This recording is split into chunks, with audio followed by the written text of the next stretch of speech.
चलिए सुखासन में आ जाइए। पेट रीढ़ सीधी, दोनों हाथ नमस्कार की स्थिति में सीने के पास और आंखें कोमलता से बंद। हर एक पंक्ति संपूर्ण श्रद्धा भाव से खुले स्वर में दोहरानी है। हे शिव शंकर नमामि शंकर, हे शिव शंकर नमामि शंकर, शिव शंकर शंभो, शिव शंकर शंभो, हे गिरिजापति भवानी शंकर, हे गिरिजापति भवानी शंकर, शिव शंकर शंभो, शिव शंकर शंभो, हे शिव शंकर नमामि शंकर, हे शिव शंकर नमामि शंकर, शिव शंकर शंभो, शिव शंकर शंभो, हे दक्षापति भवानी शंकर, हे दक्षापति भवानी शंकर, शिव शंकर शंभो, शिव शंकर शंभो, हे शिव शंकर नमामि शंकर, हे शिव शंकर नमामि शंकर, शिव शंकर शंभो, शिव शंकर शंभो, हे गौरी हर भवानी शंकर, हे गौरी हर भवानी शंकर, शिव शंकर शंभो, शिव शंकर शंभो, हे शिव शंकर नमामि शंकर,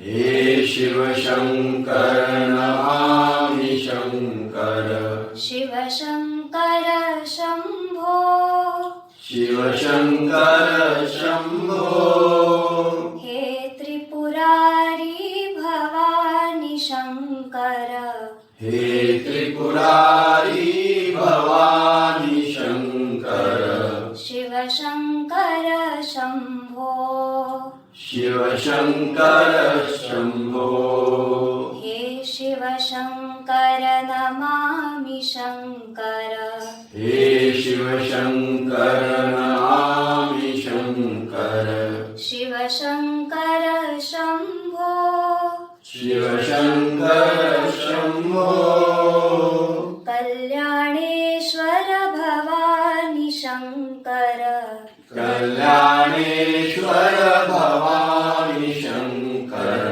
शिव शंकर शंभो, शिव शंकर शंभो, हे शिव शंकर नमामि शंकर, हे शिव शंकर नमामि शंकर, शिव शंकर शंभो, शिव शंकर शंभो, ओंकारेश्वर भवानी शंकर, ओंकारेश्वर भवानी शंकर, शिव शंकर शंभो, शिव शंकर शंभो, हे शिव शंकर नमामि शंकर, हे शिव शंकर नमामि शंकर, शिव शंकर शंभो, शिव शंकर शंभो,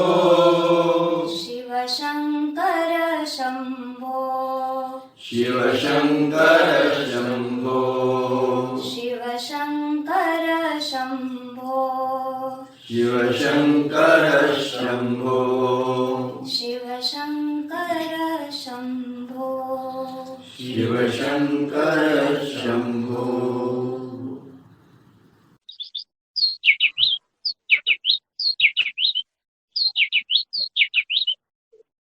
गुरु का स्मरण किया है, गुरु का भक्ति योग द्वारा गुरु से जुड़ गए हैं। ईश्वर प्रणिधान गुरु को ही ब्रह्मा विष्णु महेश नहीं परब्रह्म मानते हुए उन्हीं को से साथ अभी हमने प्रणिधान साधा है। और अब गुरु पूजा की जो विधि है वह विधि प्रारंभ करने के लिए तैयार हो रहे हैं। तो चलिए खड़े हो लीजिए, गुरु दिशा में मुख करते हुए, एड़ियां मिली हुई, हाथ नमस्कार में सीने से सटे हुए, ठुड्डी कंठ की ओर, आंखें हल्की सी बंद। पूज्यपाद गुरुमूर्ति श्री जनार्दन स्वामी महाराज इन्हें वंदन करने हम उत्थित विवेकासन नामक आसन में जब खड़े हैं तो पाते हैं कि कलाई और सीना एक दूसरे को स्पर्श कर रहा है। वहां मन जाते ही और श्वास और प्रश्वास के साथ वह जो स्पर्श है कलाई और सीने का, उसमें अलगपन प्रतीत होता है। जैसे श्वास लेने के बाद जरा स्पर्श सघन लगता है तुलनात्मक, और प्रश्वास में तुलनात्मक शिथिलता का अनुभव आता है उस स्पर्श में। इस शिथिलता की ओर अधिक ख्याल करिए, मन एकाग्र करिए और कल्पना करते चलिए कि इस प्रश्वास में जितने शिथिलता का अनुभव आता है उससे अधिक शिथिलता दूसरे प्रश्वास में, तीसरे में उससे भी अधिक शिथिलता का अनुभव आने लगता है।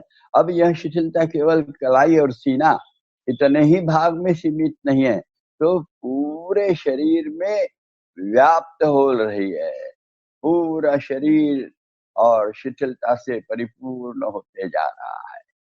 वास्तव में संपूर्ण शरीर सर से लेकर पांव तक शिथिल हो गया है। हम देखने जा रहे हैं अवयव ध्यान इस प्रक्रिया में। शरीर के एक एक हिस्से का नाम लिया जाएगा, उस हिस्से की ओर मन ले जाना, और वहां और कुछ तनाव खिंचाव बाकी है क्या, कोई शेष है क्या देखना। यदि लगता है तो और शिथिल छोड़ने का प्रयास भी करो। जैसे मस्तिष्क का शीर्ष भाग मन चक्षु से देखा है, उसे शिथिल छोड़ दिया है। उसके अंदरूनी भाग में वास्तव में मस्तिष्क है और मन जाता है अंदर में, ले जाइए अंदर में, और अंदरूनी भाग को भी शिथिल छोड़ दीजिए। मस्तिष्क का दाहिनी ओर का हिस्सा बाह्यता देखा है, प्रथमतः शिथिल छोड़ दिया है, और फिर अंदरूनी भाग में जाकर अंदरूनी भाग को भी ढीला छोड़ रहे हैं। मस्तिष्क का बाईं ओर का हिस्सा बाहरी सतह से शिथिल छोड़ने के बाद उसके अंदरूनी भाग में जाते हुए अंदरूनी भाग को भी ढीला छोड़ गए, और फिर आ गए हैं मस्तिष्क के पार्श्व भाग जो गर्दन के ऊपर आता है, वह बाहरी सतह से देख लिया, शिथिल कर लिया, और फिर अंदरूनी भाग में जाकर उसके अंदरूनी भाग को भी ढीला छोड़ते हुए और फिर सामने आ गए हैं माथे में, मस्तिष्क का सामने के भाग, कपाल, माथा, उसको शिथिल छोड़ दिया बाह्यता, और फिर अंदरूनी भाग में जाने का प्रयास कर रहे हैं। अंदरूनी भाग को भी ढीला छोड़ने की चेष्टा हो रही है। फिर दोनों कानों को देख लिया है, कान ढीले छोड़ दिए हैं, कानों को छेद है उससे अंदर जाते हुए अंदरूनी भाग को भी ढीला छोड़ रहे हैं, और फिर दोनों गालों को ठुड्डी से लेकर कनपट तक देख लिया और शिथिल छोड़ दिया, और फिर दोनों कनपटों को भी शिथिल छोड़ दिया, और फिर दोनों भवें, भ्रूमध्य शिथिल, आंखों की पल के ऊपर वाली निचली अर्धगोलाकार स्पर्श उनका, अंदर में पुतलियां शरीर को गोलाकार चिपटी है, वह मन गोलाकार घुमाते हुए उसको शिथिल छोड़ते हुए, और फिर हम आ गए हैं नथुनों के पास। दोनों नथुने अंदर में जाते हुए शिथिल छोड़ते छोड़ते जा रहे हैं। तो जाते जाते हम गले में उतर गए हैं, वहां जिह्वा मूल है उसको भी शिथिल छोड़ा, जिह्वा शिथिल, दंतपंक्तियां शिथिल, मथुटे शिथिल, ओठों का अर्धगोलाकार स्पर्श देखते हुए उन्हें भी शिथिल रखा है, और ठुड्डी को देखते हुए ठुड्डी को शिथिल छोड़ा, गले में गए, गला कंठ के साथ शिथिल छोड़कर, और गर्दन में जाकर गर्दन की सभी हड्डियां और स्नायु कुंड ढीले छोड़कर गर्दन के बड़े हड्डी से रीढ़ को देखना चालू किया, नीचे में एक एक हड्डी शिथिल शिथिल करते करते कमर के बड़े हड्डी तक आ गए हैं, और फिर दाहिने कमर से पीठ को दाहिनी ओर से देखा है, बिना फसली का भाग पीठ का प्रथम देखा, उसे शिथिल छोड़ा, फिर फसलियों में एक एक फसली देखते हुए शिथिल छोड़ते हुए जा रहे हैं दाहिनी ओर से। दाहिने कंधे का पुट्ठा जो बड़ी हड्डी है उसको ढीला छोड़ दिया, दाहिना खंधा ढीला छोड़ दिया, और फिर आ गए हैं बाएं खंधे के पास, बायां खंधा शिथिल, बाएं खंधे के पुट्ठा शिथिल, फिर वहां से फसलियां एक एक करते हुए शिथिल छोड़ते हुए बिना फसली का जो भाग है उसको भी शिथिल छोड़ दिया पीठ का, और फिर बाएं तरफ से कमर भी शिथिल छोड़ दी। संपूर्ण कमर शिथिल होने के बाद कमर के दाहिने बाएं ओर से दाहिने बाएं बगल तक, दोनों बाजुएं ढीली छोड़कर दोनों कंधे देखे शिथिल कर लिए, दोनों दंड शिथिल कर लिए। दंड गोलाकार घूमते हुए जाइए, शिथिल करते करते करते कोहनियों तक आ गए क्या, और कोहनियां शिथिल कर ली। प्रकोष्ठ, कोहनियों से कलाई तक के हाथ पूरे शिथिल छोड़ दीजिए, फिर कलाइयां शिथिल छोड़िए। हथेलियां एक दूसरे को स्पर्श कर रही है, और फिर भी दाहिने हाथ स्वतंत्र रूप से देखिए, दाहिने हथेली, बाएं हथेली भी स्वतंत्र रूप से देखिए। हाथ की 10 उंगलियां सभी जोड़ों से ढीली छोड़कर कलाई और सीने के स्पर्श के पास से सीने को देखा है, दाहिने बगल से बाएं बगल तक शिथिल छोड़ रहे हैं। और फिर खड़ा सीना देखा है, गले के दाहिने बाएं और छोटी छोटी हड्डियां है ना, वहां से देखना चालू करो, दोनों तरफ से एक एक हड्डी ढीली ढीली ढीली करते करते आखिरी फसली तक आ गए। वहां तक ढीला करने के बाद पेट का ऊपरी हिस्सा ढीला, नाभि देखिए और रुकिए, नाभि के अंदर में चले जाइए। अंदर में 72,000 नाड़ियों का समूह है, अंदर से ही उसको संपूर्ण ढीला छोड़ दीजिए। मन कहीं भी जाता है, याद करिए, उसको अंदर ले गए। वही ओटीपोट है तल पे, उसको भी ढीला छोड़िए। फिर जंघा के जोड़, नितंब पुट्ठे ढीले, जंघाएं वह भी गोलाकार है, गोल घूमते घूमते ढीले छोड़ते हुए घुटनों की कटोरियां ढीली छोड़ दी। पीछे में स्नायु पुंज है, वह भी ढीले छोड़े, और फिर घुटनों से टखनों तक पिंडलियां ढीली छोड़ी। दोनों पिंडलियां ढीली होने के बाद दोनों टखने दोनों ओर से ढीले छोड़कर एड़ियों का अर्धगोलाकार अस्तित्व देखा है। और अस्तित्व देखने के पश्चात फिर तलपांव और जमीन के स्पर्श के पास मन ले गए हैं। तलपांव भी शिथिल है, पांव की 10 उंगलियां शिथिल छोड़कर उनका भी जमीन से हो रहा स्पर्श देखते हुए दोनों तलपांव पर समान भार है, दोनों घुटनों में समान वजन है, कमर में शरीर संतुलित है, यह देख लिया है तो शरीर शांत और स्थिर, मन भी शांत और स्थिर। ऐसे शांत और स्थिर शरीर मन से गुरु महाराज के समाधि की तरफ जा रहे हैं। समाधि मंदिर दिखने लगा है, देख लिया समाधि मंदिर, और वह मंदिर देखने के बाद समाधि का कक्ष, और उस समाधि कक्ष में अंदर जाते हुए दरिया बिछी है, वहां से अंदर में पहुंच गए हैं और गुरु महाराज को वंदन किया है समाधि के पास में जाकर। और बीच में इच्छा हो गई अब नतमस्तक हो लें, इसलिए बैठ गए वज्रासन में, हाथ पीछे बांध लिए, माथा जमीन में टेक दिया, और टेक को गुरु महाराज को एक प्रार्थना कर रहे हैं। हे स्वामी जी, जीवन में समाधान, सुख और निरोगी अवस्था प्राप्त होने के लिए यथाशक्ति क्यों न हो, किंतु निरंतर योगाभ्यास कर पाऊं, इसलिए प्रेरणा तथा बल दीजिए। मन ही मन टिकाया हुआ माथा मन ही मन उठा रहे हैं, और मन की आंखें भी खोली है। जैसे मन की आंखें खोली तो सामने गुरु महाराज की समाधि और उस पर लिखे हुए गुरु महाराज का संदेश लाल अक्षरों में 4 पंक्तियों में लिखा है। समाधानाय सौख्याय निरोगत्वाय जीवने योगमेवाभ्यसेत प्राज्ञः यथा शक्ति निरंतरम। गुरु महाराज का संदेश और हमारा संकल्प दोनों ही एक ही है। पाकर अति वर्ष में गुरु महाराज के समाधि के दर्शन ले रहे हैं, समाधि पे अंकित गुरु पद चिन्ह देखे, शेषनाग की प्रतिकृति देखिए, और शेषनाग की प्रतिकृति का अर्थ समझ लेना। 3,500 साल पहले इस भरत भूमि में पतंजलि मुनि के रूप में शेषनाग, भगवान शेषनाग ने अवतार लिया था, और आधुनिक युग में अपने गुरु के रूप में ही वे अवतरित हुए, इस भाव से शेषनाग है। और फिर देखिए उसके पीछे में गुरुमूर्ति के पादांगुष्ठ दिखने लगे हैं, उसका दर्शन लिया है। पद कमल देखे हैं, चरण कमल देख रहे हैं, कटि कमल और कर कमलों को देखा है। रुत कमल मनुष्य चक्षुओं के सामने साकार उठा है, और अंततः मुखमंडल, मुख कमल मनश्चक्षुओं के सामने साकार हो रहा है। अनिमिष नेत्रों से देख रहे हैं अपने गुरु महाराज की ओर, पूर्ण मूर्ति साकार हो चुकी है। तेजस्वी मुखमंडल है, उन्नत भाल प्रदेश, माथे पे कुमकुम तिलक लगा हुआ है, स्नेह पूर्ण और आश्वस्त नयन है, वे स्मितवदन है, गले में रुद्राक्ष और स्फटिक मालाएं विराजित है, वे आजान बाहु है, मोती देशी शरीर कांति गेरुए वस्त्र प्रदान किए हुए हैं, कमल दलवत पांव और खड़ाऊ पहने हैं। ऐसी यह गुरु मूर्ति मानो हमें आशीर्वाद दे रही कि हमारा संकल्प, हमारी प्रार्थना पूर्ण होने जा रही। इसके आनंद में गुरु को स्तवन अर्पण करेंगे। गुरु स्तवन यहाँ से बताया जाएगा, हम दोहराएंगे खुले आवाज में, सुस्वर सुस्पष्ट सावकाश, श्वास का अवकाश देखते हुए। गुरु स्तवन। गुरुर्ब्रह्मा गुरुर्विष्णु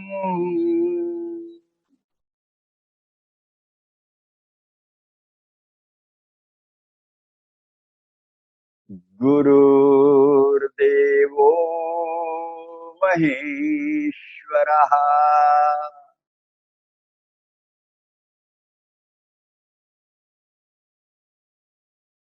गुरु साक्षात् परब्रह्म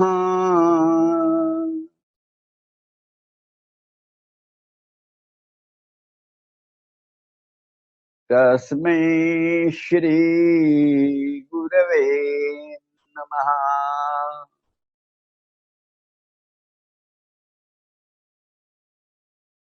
कृष्णाय वासुदेवाय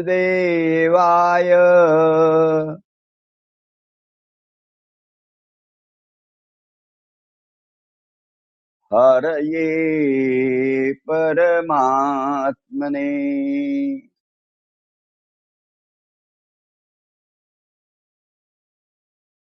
प्रणतक्लेशनाशाय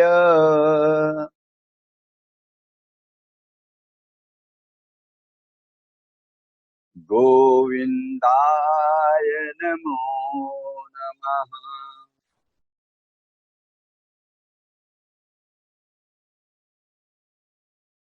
गोविन्दाय नमो नमः।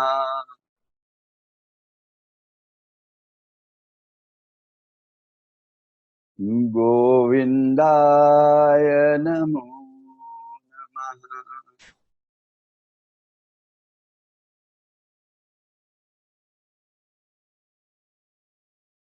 पुनः एक बार गुरुमूर्ति की ओर देखा है। प्रसन्न वरना वरदहस्ता गुरुमूर्ति के मानो आशीर्वाद प्राप्त हो गए।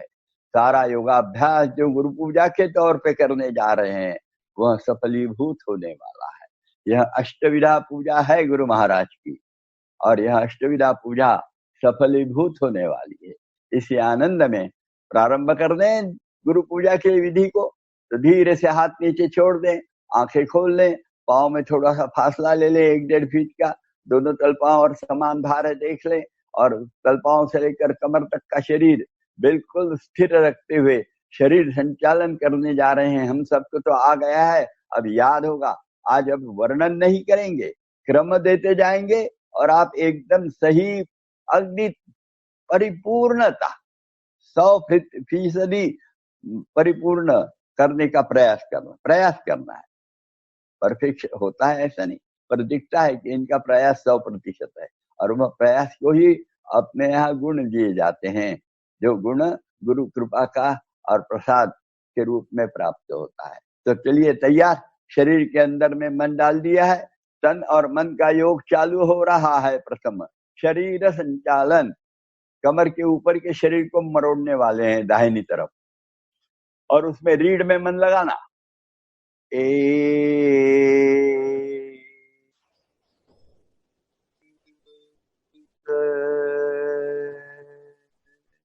समझो अभी हमने मरोड़ लिया, तो उसमें श्वास लेकर रोककर मूलबंध लगाकर और फिर मरोड़ा था, यहाँ श्वास छोड़ दिया और फिर शरीर शिथिल हो गया। तब उसका लाभ लीजिए और देखिए रीढ़ की हड्डियां कमर के पास से मरोड़ सकते हैं क्या, सीने का पिंडा और मरोड़ सकते हैं क्या, उनकी हड्डियां मरोड़ सकते हैं क्या, दाहिना कंधा पीछे ले जा सकते हैं क्या, और फिर गर्दन मरोड़कर छुट्टी दाहिने कंधे के सीध में लाकर बंद आंखों से दाहिने कान देखने का और प्रयास कर सकते हैं क्या, और फिर शरीर में झांक लिया और फिर धीरे से वापिस आ रहे हैं। 2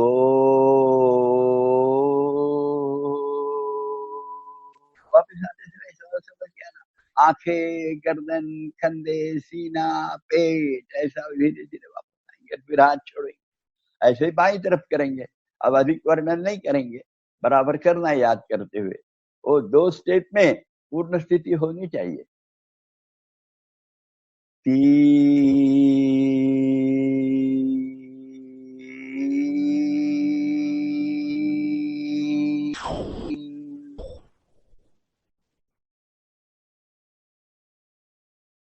छोड़ दिया श्वास, अब कर रहे हैं, मरोड़ रहे हैं क्रमशः। कमर, पीठ, कंधा, गर्दन, आंखें, और वह सब होने के बाद फिर धीरे से वापस भी आ रहे हैं। 4 क्रमशः वापस आना चाहिए धीरे धीरे। आखिरी में हाथ छूट जाए और फिर शरीर खींचना, झुकाना है आगे पीछे, तो खींच कर झुकाएंगे आगे पीछे, दाहिने बाएं। तो उसके लिए 5 और 6 में हाथ ऊपर जाएंगे। 5 कंधे के आजू बाजू में फैलाए हाथ, हाथ की गति देख रहे हैं, हाथ जमीन को समांतर आ गए हैं, ये भी देख लिया है मन की आंखों से। और फिर हथेली आकाश की ओर घुमाते हुए 6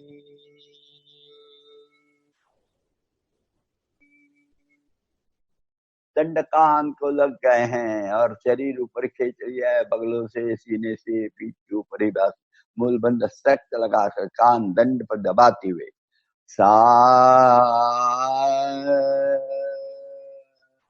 दाहिने तरफ झुको झुको। अब ये पता है कहाँ झुकना है और दंड कान पे दबाना है, पर शरीर का प्लेन मेंटेन करना है। और अब ढीला छोड़ दो और जाते जाओ नीचे तिल तिल। और ये बाईं तरफ का खिंचाव और दाहिनी तरफ ऊपर से नीचे और नीचे से ऊपर कमर के पास आने वाला दबाव देखने के बाद 8 शरीर ऊपर खींचते हुए बाईं तरफ का दंड कान पे दबाते। 9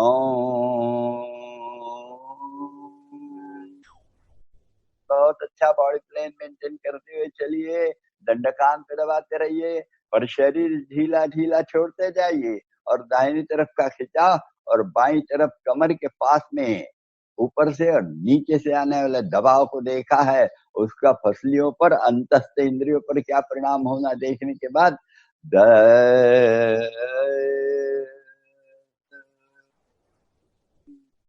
11 में पेट पुट्ठे जड़ना है, सामने खंडे गर्दन पीछे, पीछे मुड़ना है।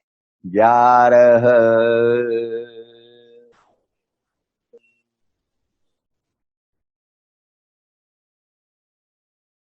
12 13 बढ़िया सीधी, बहुत अच्छा, सीधी जा रही है। अब ढीला छोड़ दिया, कमर ढीली, पीठ ढीली, रीढ़ ढीली, गर्दन ढीली, कंधे ढीले, कोहनियां ढीली, कलाइयां ढीली, उंगलियां ढीली, चेहरा भी ढीला। और बढ़े हुए खून प्रवाह को देखा है चेहरे में, होंठ, गाल, नाक, कनपटे, आंखें, भौहें, सब भारी हो रहा है। शुद्ध खून प्रचुर मात्रा में दौड़ते हुए आ रहा है, सारे ज्ञानेंद्रियों को अधिक शुद्ध खून देकर उन्हें कार्यक्षम, निरोगी बना रहा है। मस्तिष्क में भी प्राप्त हो रहा है शुद्ध खून, मस्तिष्क भी अधिक कार्यक्षम हो रहा है। इस भाव से थोड़ा देर रुकने के बाद ऊपर आना प्रारंभ कर रहे हैं 14 में। 14, 15, आ गए 14 में ऊपर। हाँ, आइए 14 में ऊपर। हाँ, आपकी स्थिति दिखी नहीं, इसलिए गड़बड़ हो रही थी। अभी बराबर है, क्रम याद में रहे हैं आपके, ठीक है। अभी 15 में समाप्ति की ओर, हाथ खंडे के तक नीचे आएंगे। 15,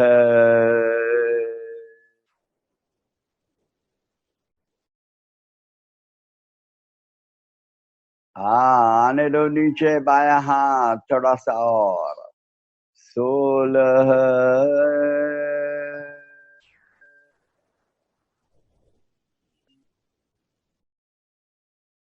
शरीर संचालन नाम की क्रिया पूर्ण हो गई।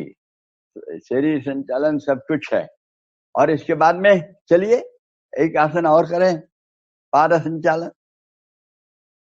शरीर संचालन कमर के ऊपर का, पार संचालन कमर के नीचे का हिस्सा, ऊपर का हिस्सा स्थिर। तो इसके लिए हाथ पीछे बांध लीजिए शंकर के रूप में, और जरा हाथ पीछे खींच लीजिए, और फिर दाहिना पैर प्रथम ऊपर उठाना।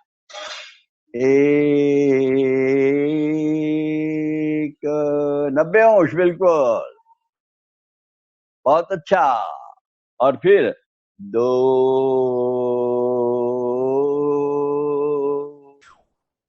अब यही पैर पीछे, 3,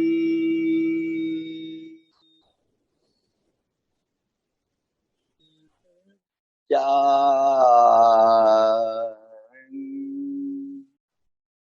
5 में दाहिना पैर दाहिनी ओर, 5,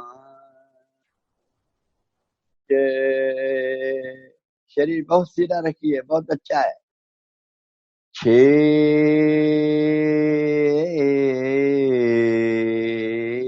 यही काम बाएं पैर से करेंगे। बहुत अच्छा किया है, अच्छा और अच्छा करेंगे। 1,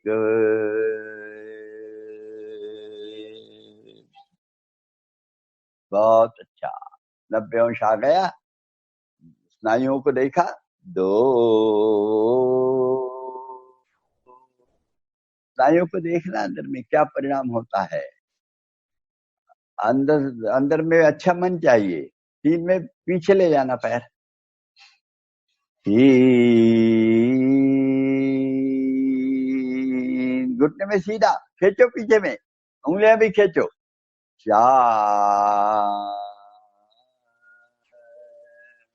5 में बाजू में, 5, 6, बहुत अच्छा है।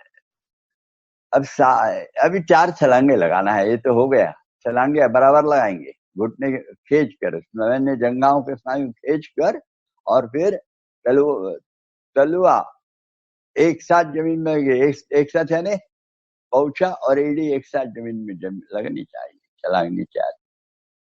पहले दाहिना पैर आगे, बायां पैर पीछे, फिर उल्टा, बायां पैर आगे, दाहिने पैर पीछे, फिर दोनों पैर आजू बाजू, और फिर पैर पास में। चलिए, 1, 2, 3, 4, बहुत अच्छा। ये चारों हो गए।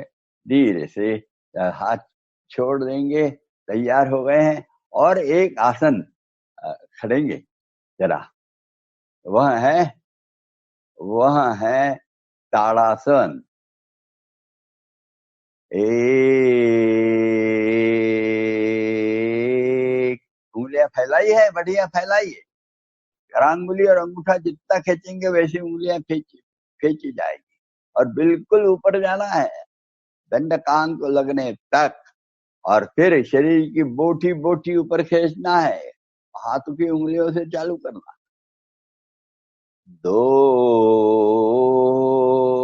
उंगली के एक एक कोर खींचे हैं, कलाई खींची है, कोहनी खींची है, दंड खींचा है, कंधे खींचे, गर्दन खींची है, गला खींचा है, बगले खींचे, पीठ के ऊपर हिस्सा खींचा, सीना ऊपर खींचा, पेट ऊपर खींचा है, कमर ऊपर खींची है, जंघाएं ऊपर खींची है, जंघाओं के जोड़ और जंघाएं, घुटने ऊपर खींचे, पिंडरियां ऊपर खींची, टखने ऊपर खींचे, और एड़ियां ऊपर खींच ली है। और वह खींचने के बाद थोड़ा सा कमर ढीली छोड़कर पेट अंदर लेते हुए, मूल बंद और लगाते हुए, उंगलियां उठा रहे हैं पैर की, धीरे धीरे धीरे अंगूठे के अग्रभाग में आ जाएं, और शरीर में झांक रहे हैं। 3, शरीर ढीला, एड़ियों से नीचे छोड़ दिया, पूरा शरीर सामान्य होने के बाद अब हाथ नीचे ले आएंगे। 4,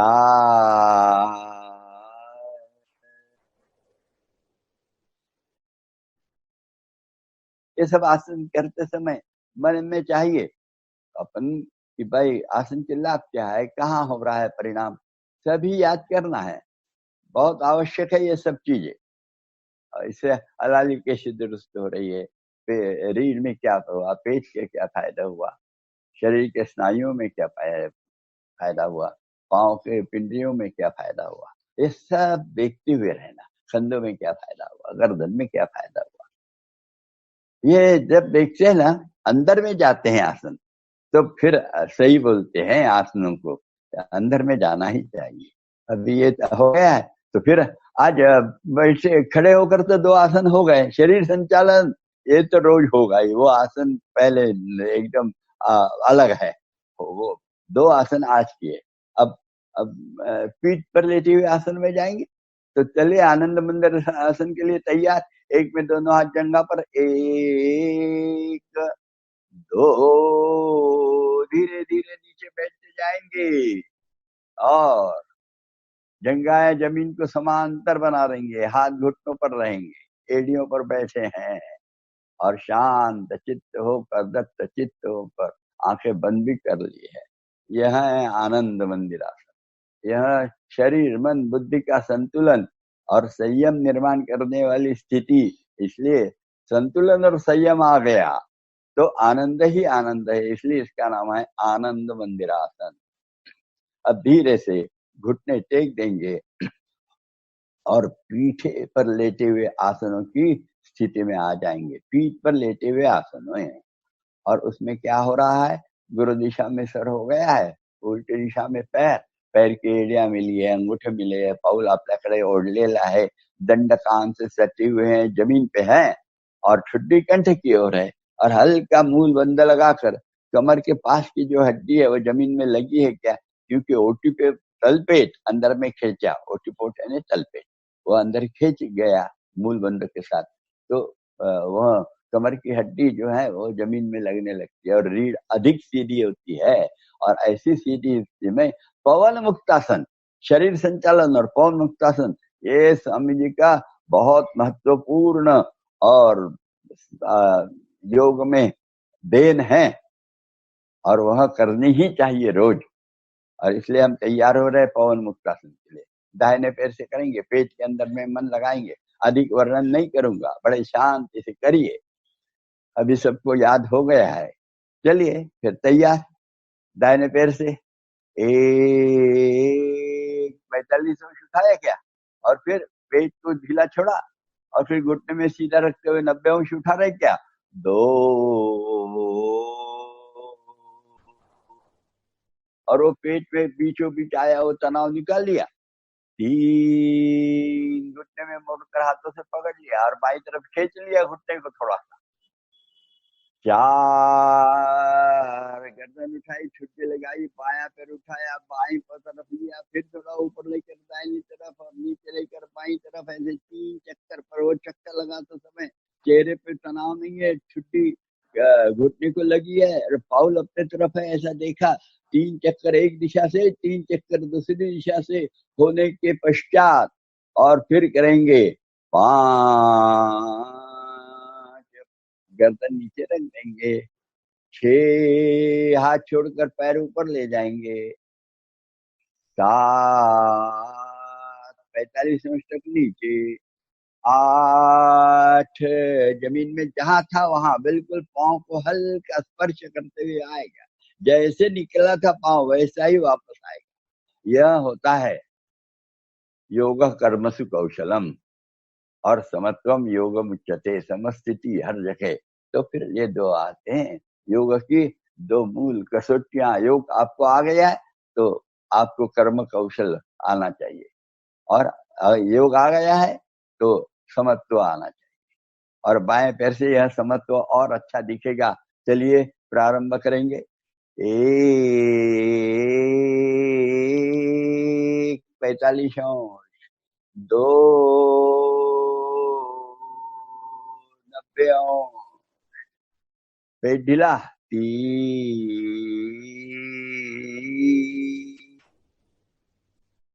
बहुत अच्छा, खींच लिया पैर थोड़ा दाहिनी तरफ, 4 गर्दन उठाकर छुट्टी लगाकर दाहिना पैर दाहिनी तरफ लेकर फिर जो घुमाया है 3 बार एक दिशा से और फिर 3 बार उल्टी दिशा से, ऐसे घुमाएंगे 3-3 बार और वह घुमाना पूर्ण हो गया कि पैर नीचे रख देंगे 5, गर्दन भी नीचे रख देंगे। अब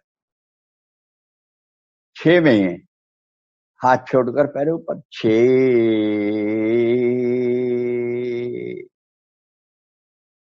7, याद है 45 दशक लाया, बहुत अच्छा। 8, अब बिल्कुल पांव को मंद स्पर्श करते हुए आएगा, कहीं भी घर्षण नहीं होगा, बहुत अच्छा। अभी दोनों पैर से करना है। 1, 2, 3,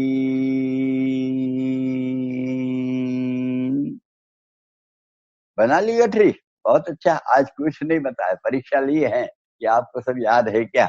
बहुत अच्छा याद है, परीक्षा हो गए। चेहरा पर केवल अभी तनाव मुक्त किया है क्या? मंद मंद स्मित चेहरे पे रखते हुए अब यह आगे का काम करना है। 4,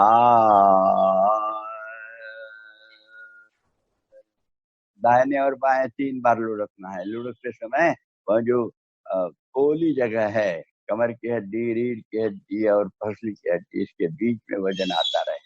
3 बार लुढ़कने के बाद फिर आगे पीछे लुढ़कने के लिए 5, बढ़िया आगे पीछे लुढ़को भाई, बहुत अच्छा। और छुट्टी लगी रहती है घुटने को, अच्छी बात है। 6,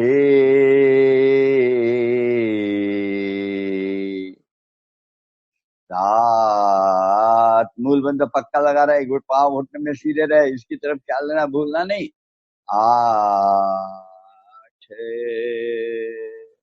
पवन मुक्तासन, अपान वायु को शुद्ध और कार्यक्षम बनाने वाला, और इसी के कारण शरीर के अंदर में निर्माण होने वाले सभी मलों का निष्कासन सही ढंग से होते हुए शरीर को, जो मलमूत्राचा गोळा म्हणतात संत, उस शरीर को योग बोलता है कि मलमूत्र का निष्कासन पूर्ण करते हुए शरीर को भी निर्मल बना देंगे, आत्माराम का मंदिर बन जाए।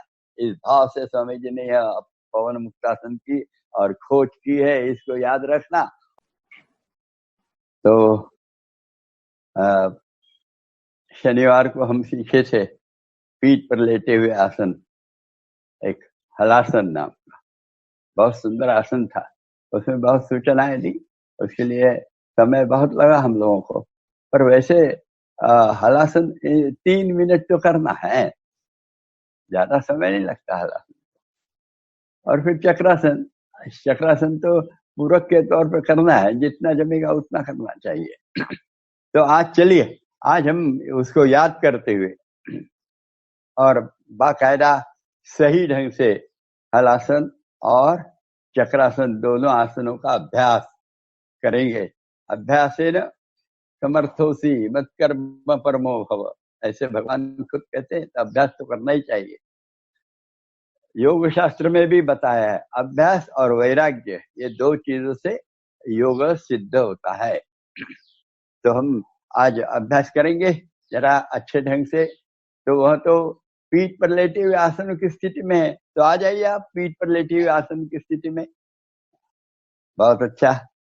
तो अब हलासन में याद करिए, 1 में 45 अंश, 2 में 90 अंश लाते समय हाथ कमर के पास में जमीन पे ले जाकर रखेंगे, तलवे जमीन की ओर। और फिर 3 में 135 अंश तक, यानी पांव लाना सर के आगे जमीन के समांतर, और 4 में जमीन के बिल्कुल पास में ले जाना, केवल जमीन को स्पर्श नहीं करना। तो चलिए, हलासन 1, बहुत अच्छा, 2,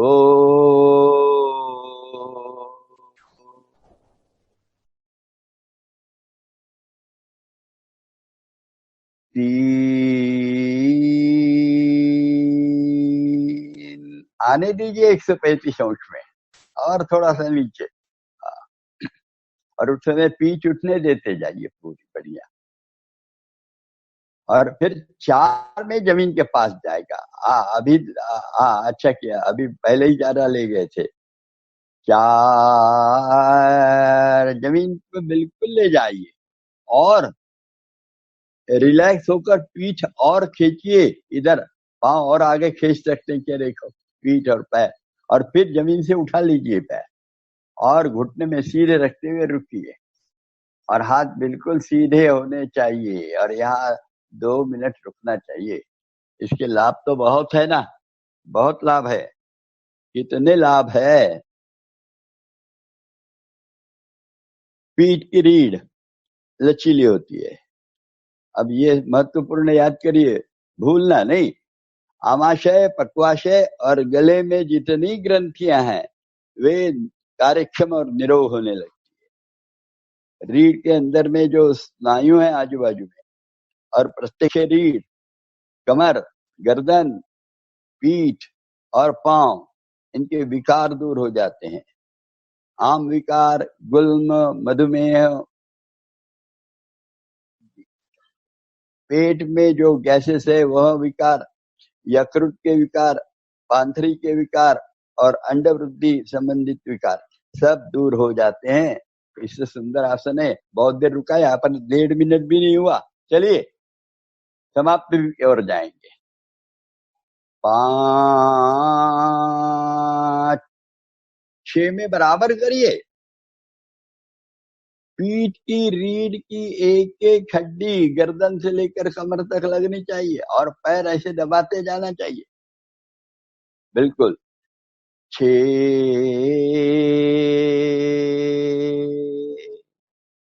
बहुत अच्छा।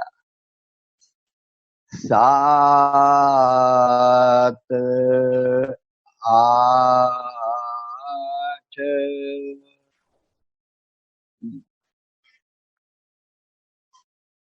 बहुत अच्छा हुआ। और अभी ये जैसे बताया कि इसमें कमर में जरा खिंचाव निर्माण कर लेते हैं, उठाते समय गड़बड़ हो जाती है तो कमर के स्नायु में कभी कभी खिंचाव आने के कारण दर्द आता है। वो दर्द ना आवे इसलिए आधुनिक युग में हलासन करने के बाद तुरंत चक्रासन करते हैं। वैसे चक्रासन अपने आप में बहुत स्वतंत्र आसन है, बहुत स्वतंत्र। आने के बाद एक ख्याल करना, अभी जहां पैर है ना समझो कुल्ले के पास में है, तो कुल्ले के और आगे इधर आ जावे, शरीर की तरफ, कमर की तरफ पा आना चाहिए उस जगह। और हाथ अभी खंडों के पास में है तो खंडे के पुट्ठे जहां खत्म होते वहां हाथ चले जाने चाहिए। ऐसी प्रयास करना है और गर्दन खूब अंदर डालना है। गर्दन सीधी रखी कि पीठ उठने के लिए बहुत तकलीफ होती है, कमर उठने के लिए, इसलिए सावधानी बरते। तो उसमें पुट्ठे उठाना, कमर उठाना, उठाते जाना, पीठ, कंधे और गर्दन अंदर डालते हुए कमर और ऊपर उठा लेना। 2 का काम है ये। 2,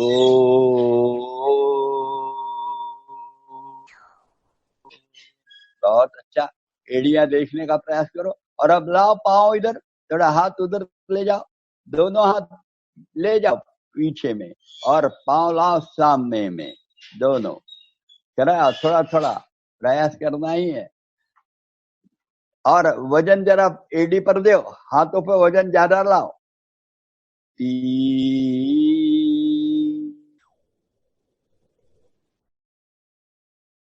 4,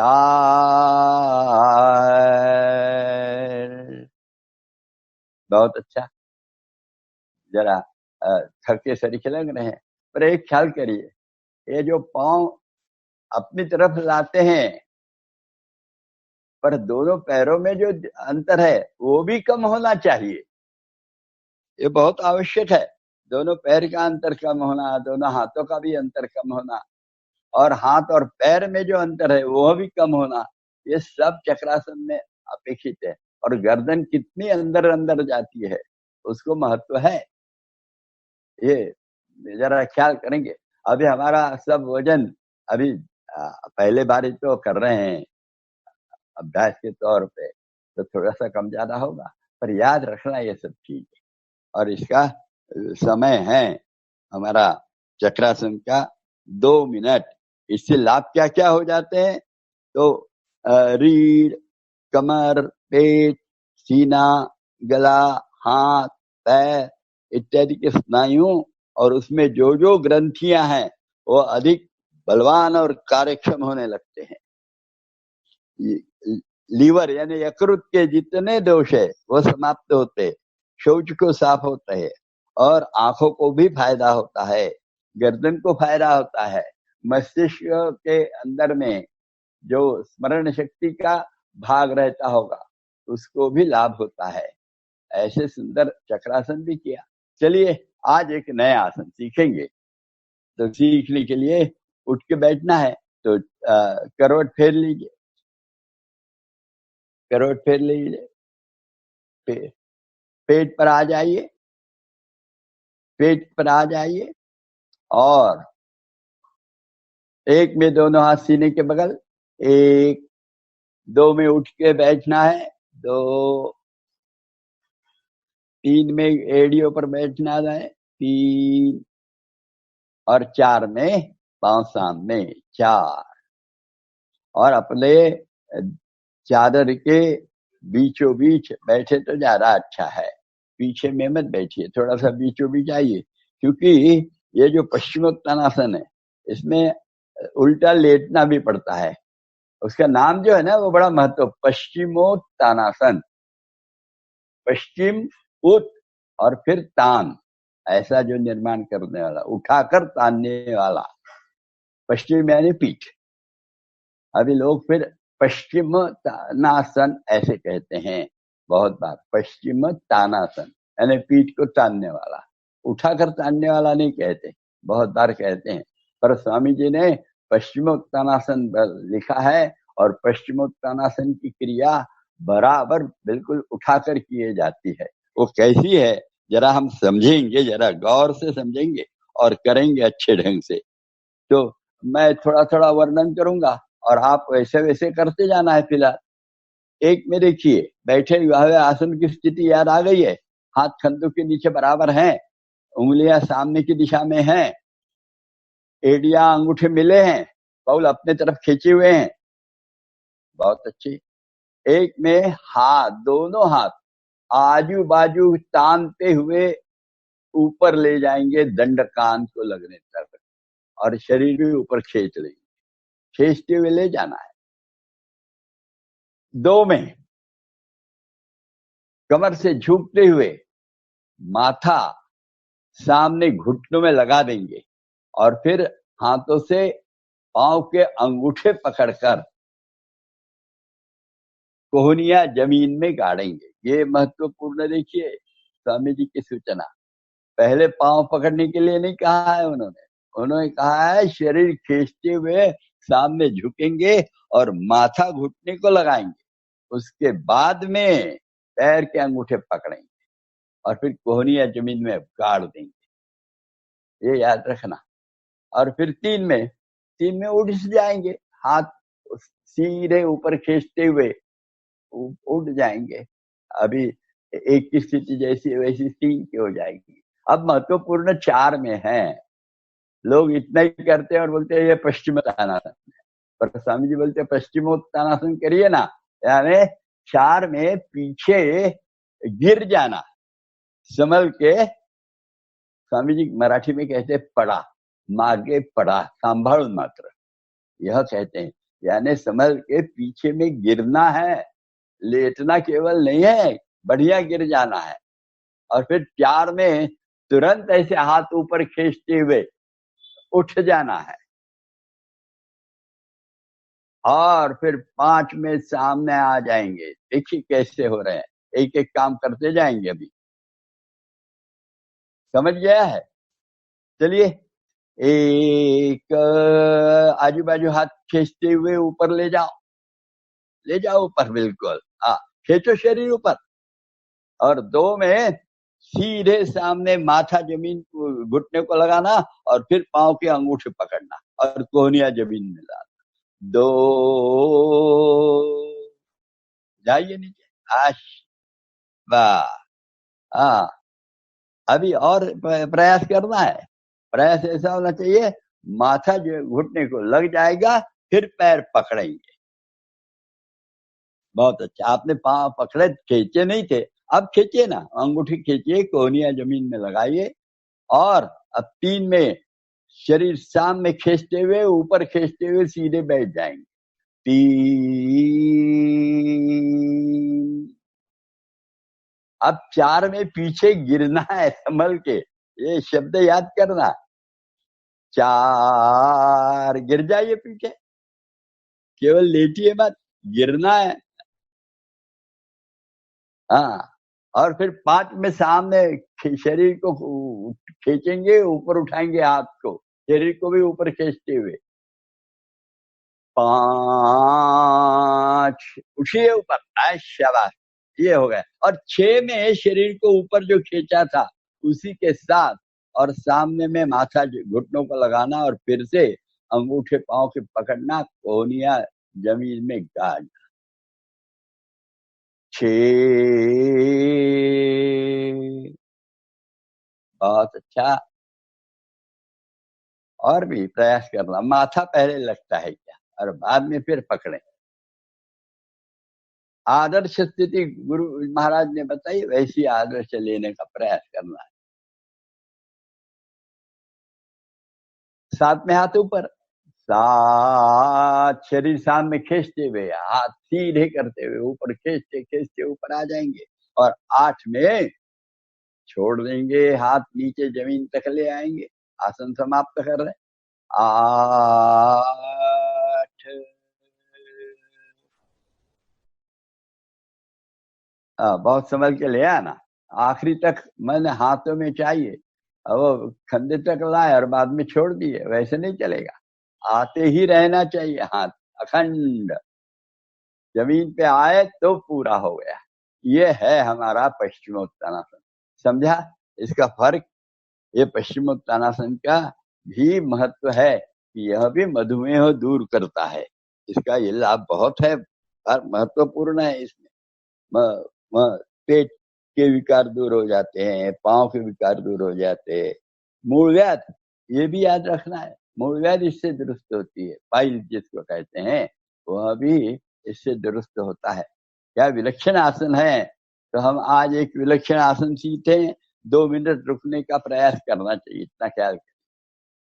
ये आसन तो सीखे हैं, तो अभी तो पेट पर आ जाएंगे, पेट पर लेटी हुई आसनों की स्थिति में, उसमें भी आसन सीखे हैं बहुत से, तो अभी चालू करेंगे कुछ। कौन सा लें? आज अपन पहले भुजंगासन लेंगे और शलभासन लेंगे और बाद में धनुरासन लेंगे, 3 आसन लेंगे। तो चलिए तैयार हैं ना? पेट पर लेटे हुए आसनों में आ जाइए एकदम, और बिना आराम किए एकदम तैयार हो गए हैं। भुजंगासन, एड़ियां मिली क्या? अंगूठे मिले पैर के, उंगलियां सोइए, कपाल जमीन को लगा है, हाथ सामने है। 1, दोनों हाथ सीने के बगल में रख दिए, आखिरी फसली के पास में आना चाहिए, कोहनियां एक दूसरे के पास में। अब केवल गर्दन ऊपर उठाएंगे छत देखने के लिए। 2, बढ़िया उठाइए भाई, केवल गर्दन उठनी चाहिए और ऐसा कर दिखना चाहिए, एक सुंदर कर, बहुत ट्रिमेंडस कर, वर्तुल बनने वाला कर दिखना चाहिए। और ऊपर ले जाओ गर्दन के ऊपर, हाँ, और थोड़ा सा, बहुत अच्छा। 3, पहले पेट सीना, बाद में ठुड्डी, फिर गर्दन अंदर, नाक का छोर और कपाल। 4, 5 में दोनों हाथ पुट्ठों पर। 5,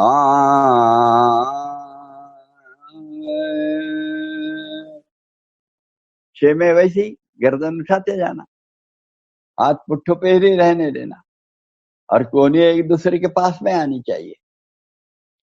6,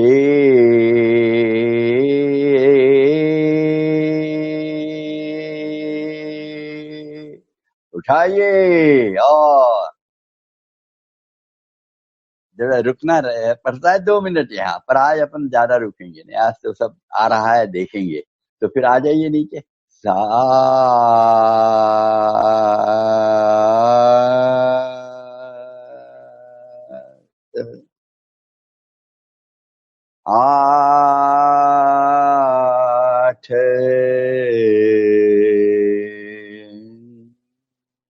बहुत अच्छा।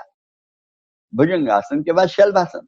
शलभासन में अर्ध शलभासन नहीं करेंगे आज, पूर्ण शलभासन नहीं करेंगे, यानी दोनों हाथ और नीचे ले, नहीं तो चलिए दोनों कर लेना। अर्ध शलभासन पहले, दोनों हाथ जंघा के नीचे रखिए, हथेलियां, कपाल जमीन में लगा रहे। अभी वो भूलना नहीं चाहिए, नए नए सीखे इसलिए भूले नहीं, इसलिए अर्ध शलभासन भी लेंगे। एक में दाहिना पैर ऊपर उठाएंगे सीधा, कपाल जमीन में ही लगा रहेगा। 1 2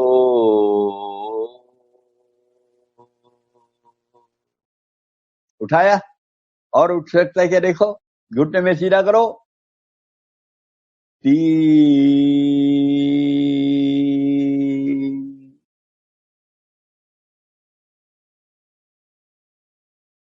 अभी बाएं पैर से भी ऐसे ही करेंगे।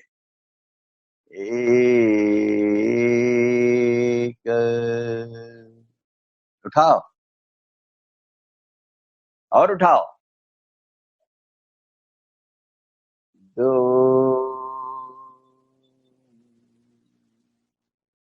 अभी ये 3 हो गया अपना, और अब 4 में हाथ निकालेंगे। 4, अच्छा, हम शलभासन में हैं, बराबर कर रहे हैं। हाँ, ऊपर क्यों आ गए?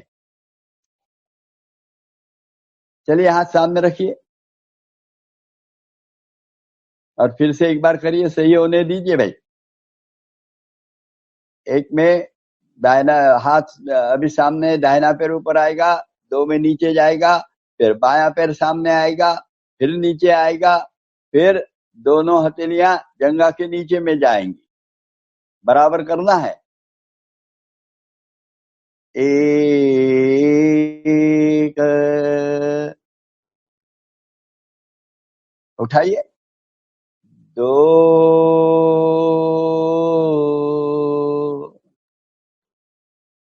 3 में बायां पैर।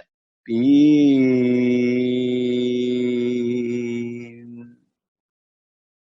4, अब दोनों हाथ जंघा के नीचे रखेंगे, रख लिए। 1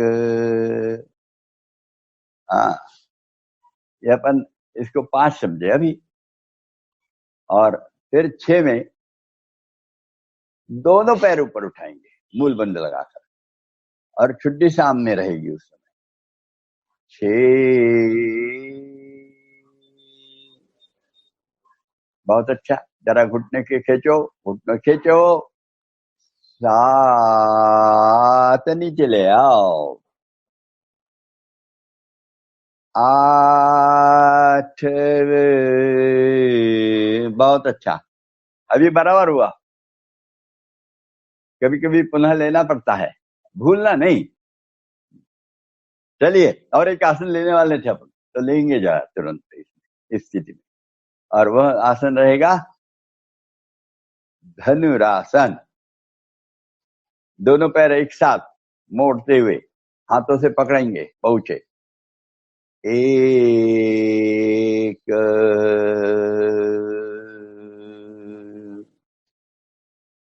पांव पास में रहने दो, पहुंचे पकड़ो, घुटने मिले हुए रहने दो।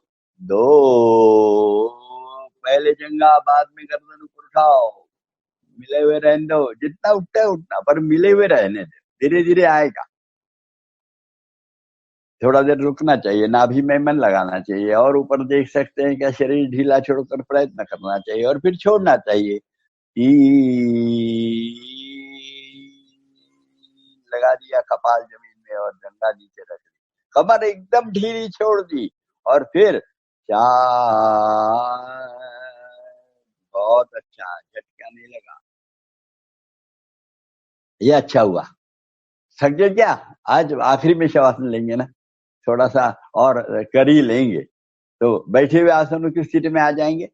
1 2 3 4, और पहला अपन बैठे हुआ आसन करेंगे। आज अपने को 2-3 आसन आ गए हैं, है ना? तो पहला तो कर लें। पहला कौन सा आ गया है?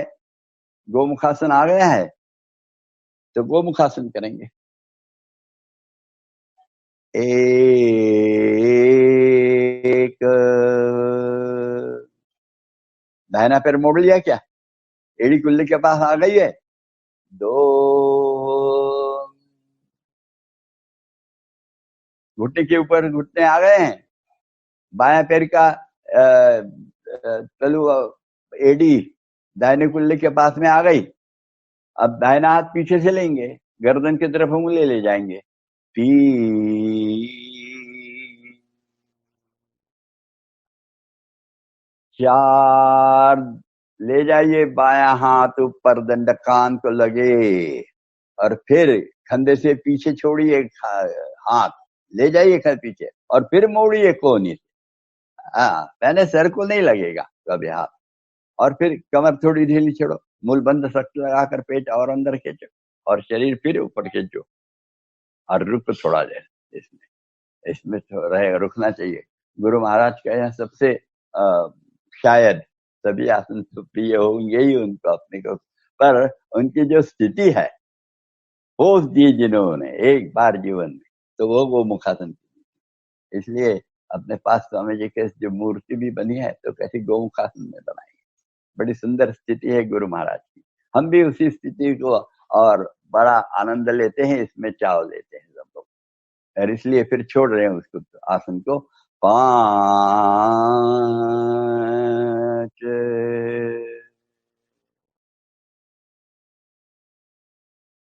6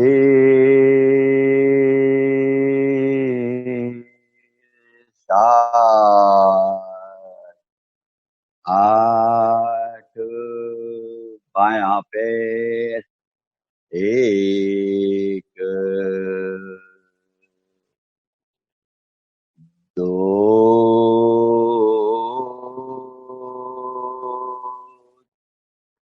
3, बायां हाथ 4, दाहिना हाथ ऊपर ले जाएंगे, दंड कंधे को चिपकाएंगे कान को, और कंधा पीछे ले जाएंगे, फिर मोड़ेंगे और पकड़ेंगे। ये बहुत कंधे बराबर आ गई कोहनी सर के पीछे, बहुत अच्छी बात है। अब पुट्ठे ढीले छोड़े, कमर ढीली छोड़ी, मूलबंध अच्छा लगा, ओटी पोटो अंदर लिया, फिर शरीर ऊपर खींचा, और थोड़ा देर रुक के गुरु का स्मरण करते हुए कि यह तेरा आसन है, तुझे को ही अर्पण, हमें तो केवल प्रसाद दे देना, समाधान सुख और निरोगत्व का, ऐसा कहते हुए धीरे से ऊपर वाला हाथ छोड़ेंगे। 5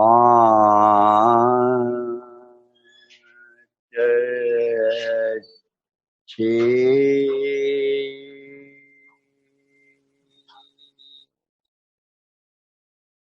7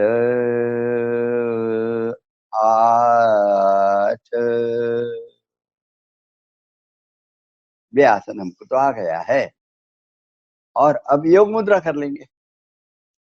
योग मुद्रा, दाहिने पैर बाईं जंघा पर, 1 एड़ी पेट में लगी हुई, 2 बायां पैर दाहिनी जंघा पर, दोनों हाथ पीछे बांधेंगे, 3 और 4 में याद करना, भी कल बताया था शुरू में, और सबको आता है, इसलिए ऐसे नीचे जाएंगे और फिर हाथ ऊपर करेंगे, और श्वास के बारे में सोचेंगे क्या है वो। श्वास यथाशक्ति रोकेंगे, याद रहेगा ना, और फिर ऊपर आएंगे, यदि श्वास छोड़ना है तो श्वास छोड़ेंगे, फिर से नीचे जाएंगे, 3 बार करेंगे ऐसा। चलिए, श्वास लेकर रोक कर मूल बंद लगाते हुए 3 4। अभी आपको ही करना है सब। अब यहाँ से सूचना नहीं मिलेगी, ये आपकी क्षमता जैसी है उतना देर रोकना। हर एक की क्षमता अलग अलग रहती है। इतना ही देखना कि कोहनी के पास तक का हाथ मिलता है जमीन को, यथाशक्ति रोकना और फिर ऊपर आना। श्वास छोड़ने की इच्छा हो गई तो छोड़ना और बिना लिए ऊपर आना। ऊपर आने के बाद लिया, फिर से नीचे गए। ऐसे आज 3 बार करना है पूरा, और फिर उस पैर से भी करना है हमको अभी। और फिर अभी बहुत सी चीजें रह गई है, धीरे से ऊपर आते जाए। हाँ, और एक बार श्वास लेकर रोक कर मूल बंद लगाते हुए नीचे चले गए हैं, और नीचे जाने के बाद यथाशक्ति श्वास रोक के रखा, हाथ ऊपर रखें और श्वास ले छोड़ भी दिया। छोड़ने के बाद फिर बिना लिए ऊपर आए हैं, और अब श्वास लिया, और फिर ये हो गया अपना 5 का काम। 6 दोनों हाथ बाजू, 7 ऊपर वाला पैर नीचे, 8 दूसरा पैर नीचे। ऐसा ही बाएं पैर से भी करेंगे। 1 बायां पैर लो, 2 दाहिना पैर लो, 3 हाथ पीछे बांध लो, श्वास लेकर रोककर मूल बंद लगाते हुए 4 जाइए नीचे और करिए। 3 बार करिए पूरा, अपना अपना अपना बराबर ख्याल करते हुए 3 बार करिए।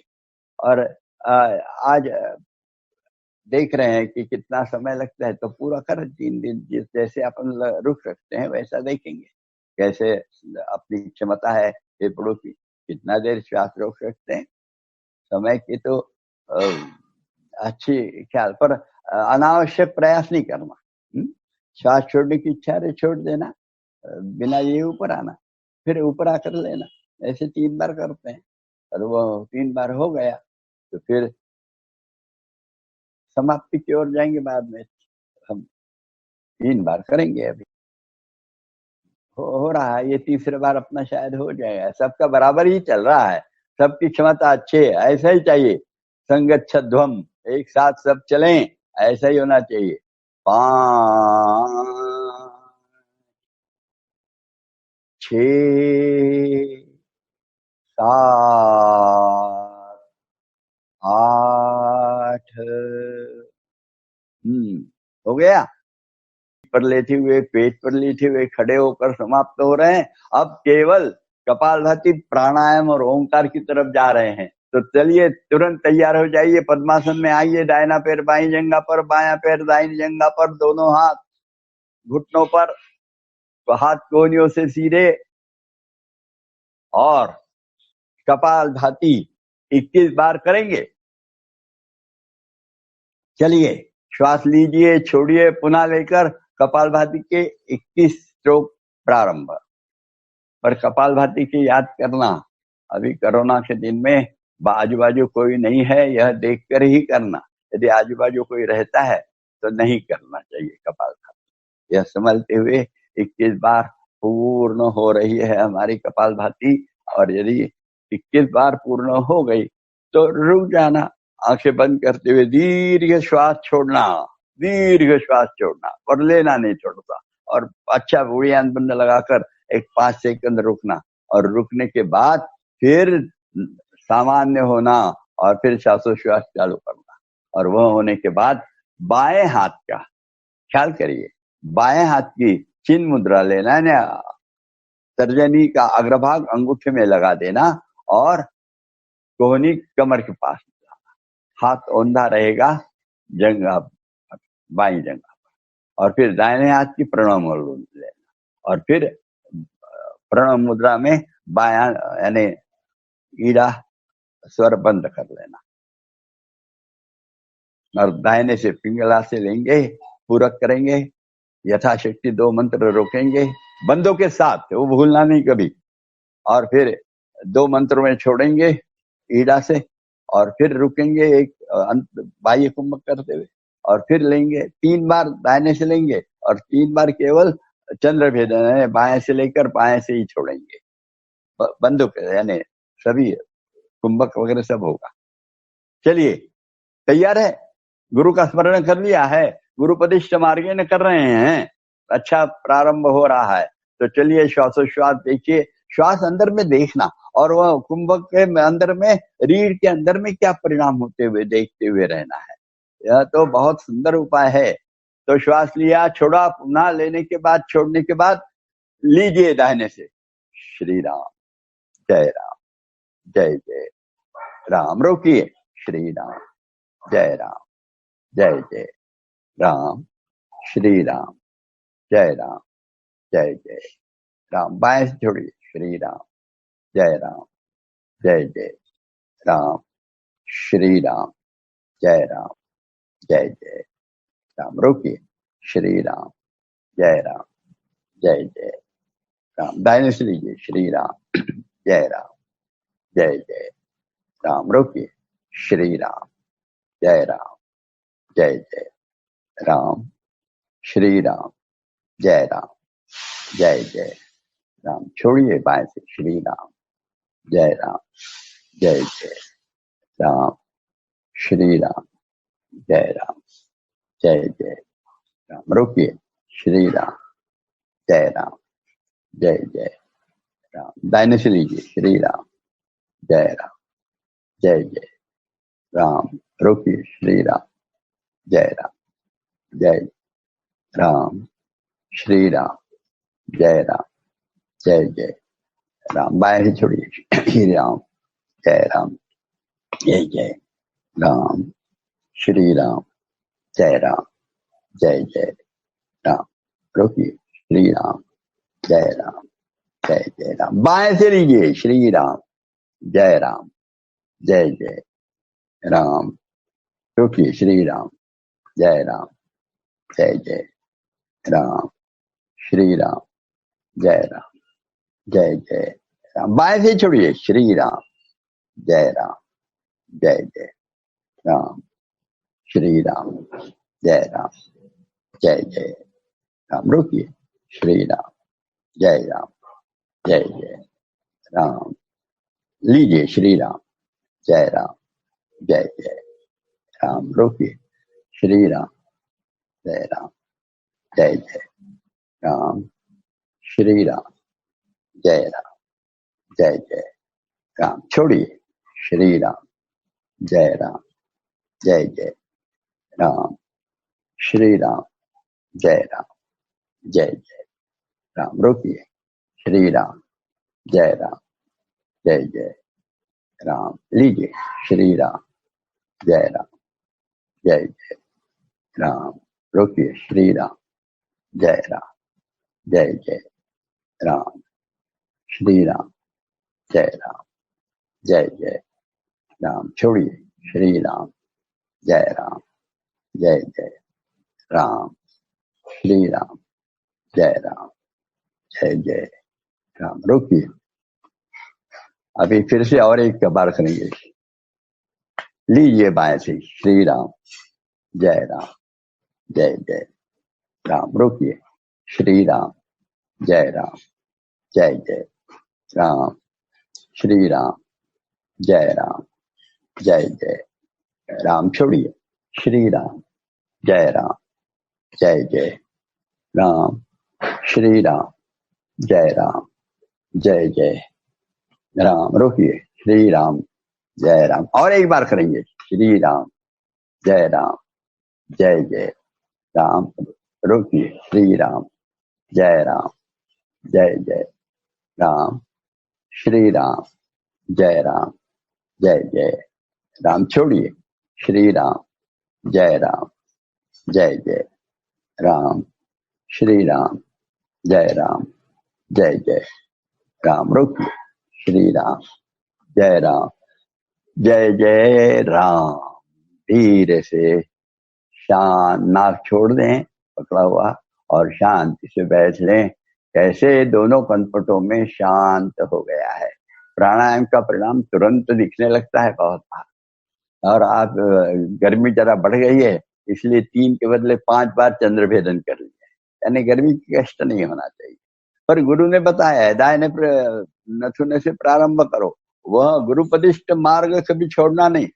ऋतु बदल रहा, क्या हो रहा है देखें बाद में, पर उन्होंने बताया है और उन्होंने दिए हुए सभी सूचनाओं का पालन किया। तो अभी कैसे याद में आ गया मुझे कि अरे आज तो गर्मी ज्यादा है तो अपन 3 बार कर ले, और इसलिए 3 के बदले 5 बार कर लिया।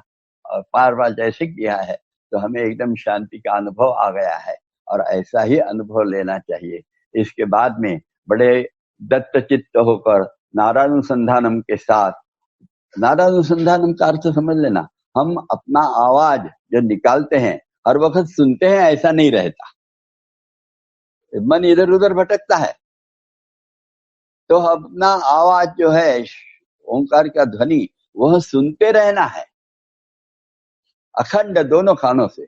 उसी समय मस्तिष्क के अंदर में, पूरे मस्तिष्क के अंदर में होता है कंपन, उसको देना। और आगे सीने में पास में होते हैं, कोई होते हैं, जब वो हम आवाज सुनते हैं ओंकार का नाद, उस समय गले के अंदर में भी और अलग अलग आवाज आते हैं। जैसे ज्योति कभी देखेंगे ना आप, ज्योति में यदि आप देखेंगे तो एक उजाला बाहर दिखेगा, एक ऐसा घनिष्ठ उजाला दिखेगा, एक और अंदर में अलग प्रकार का उजाला दिखेगा, ज्योत अलग दिखेगी, ज्योत का जो मूल है वो सब अलग अलग दिखता है। वैसे ध्वनि का भी है, ध्वनि अलग अलग दिखते, जहां से निकला वहां एक आवाज आता है, उसके ऊपर में दूसरा आवाज आता है। तो ये सारे आवाजों को, सूक्ष्म नाद जितने हैं उन सबको सुनते हुए और फिर करना चाहिए। और आखिरी में रुक जाते हैं तो श्वास लेते हैं तो और घर्षण होता है, उसको भी सुनना।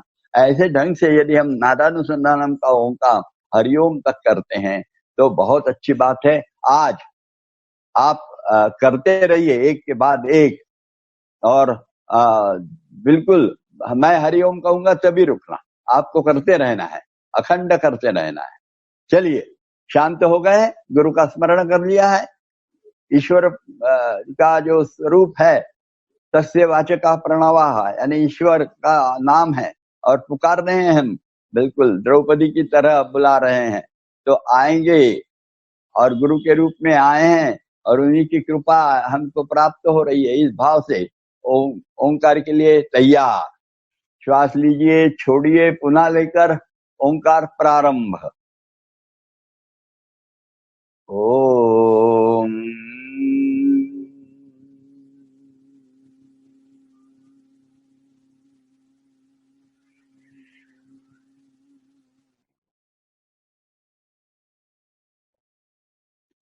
करते रहिए, मैं हरिओम कहूंगा तब बंद होना।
हरि ओम।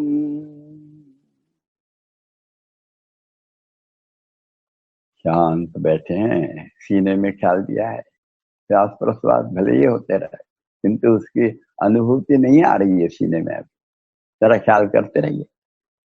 हाँ, शायद अभी आने लगी है। तो अपने दोनों भावों के बीच में जो जगह है, भ्रू मध्य कहते हैं, उसे मन की आंखों से। तन की आंखें नहीं चढ़नी चाहिए। हम जब देखना जाते हैं तो आपो-आप तन की आंखें ऊपर चढ़ जाती है। वैसे नहीं होना चाहिए, केवल मन से देखिए और अपलक नेत्रों से मानो देख रहे हैं, देखते रहिए आप क्षण में।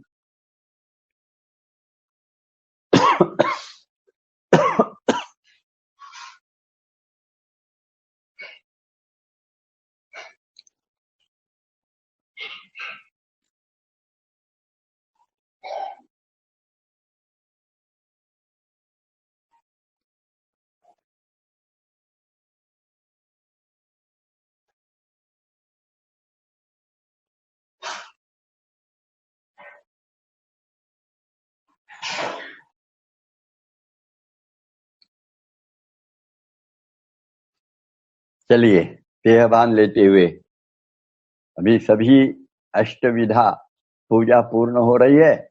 अब नैवेद्य लगा दिया है, जो हमको ले जाना है समाधान सुख और निरोगत्व का प्रसाद सामने रखा हुआ है। बस अब चालू करिए आरती के लिए। प्रार्थनासन में आ जाइए धीरे से। प्रार्थनासन, घुटनों के बल खड़े हो गए, घुटने मिले हुए, एड़ियां मिली है, अंगूठे मिले हुए हैं, उंगलियां सोई है, हाथ नमस्कार में सीने से सटे हैं, छुट्टी कंठ की ओर है, आंखें हल्की सी बंद है, श्वास प्रश्वास को देख रहे हैं। और फिर एक एक पंक्ति बता रहा हूं, बड़े गौर से कहते जाना। पूर्ण प्रार्थना, एक एक पंक्ति बताई जाएगी और दोहराना है। अभी हमको याद हुआ है नहीं, पता नहीं, इसलिए अभी एक एक पंक्ति ही होगी और आप बाद में उसको दोहराएंगे। असंख्यात नावे जया दे लोक,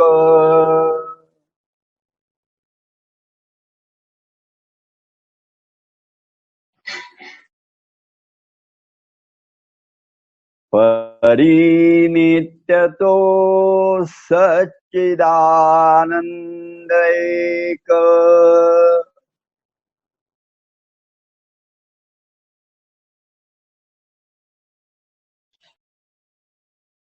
जयाचा बळे चालतो हा पसारा,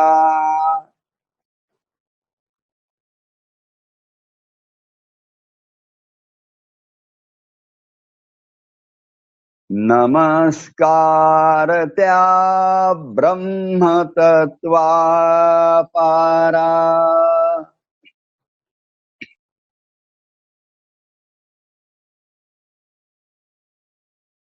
नभी सूर्य विश्वास जो तेज देतो,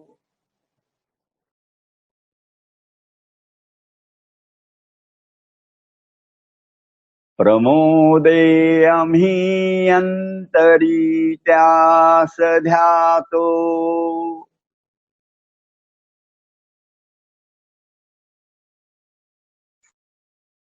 तये प्रेरणा बुद्धि ते देत जावी,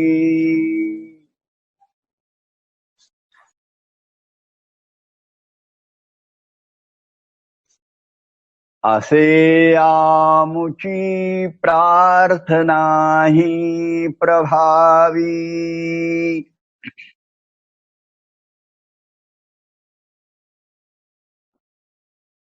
प्रभो पूर्ण आरोग्य आम्हा असावे,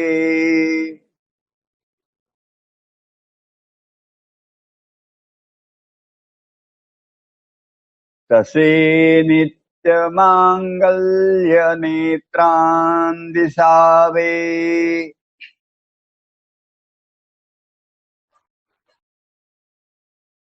कधी दैन्य दारिद्र्य आम्हासी ना हो,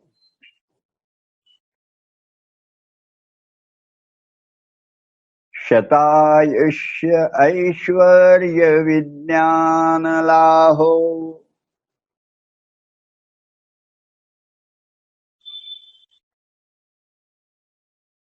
योगेन चित्तस्य पदेन वाचाम्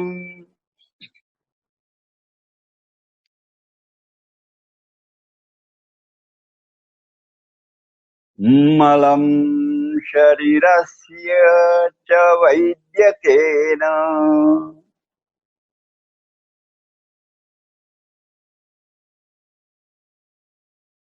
योपाकरोत्तं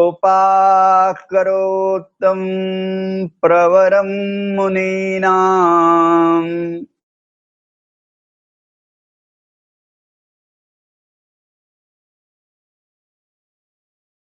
पतञ्जलिं प्राञ्जलिरानतोऽस्मि।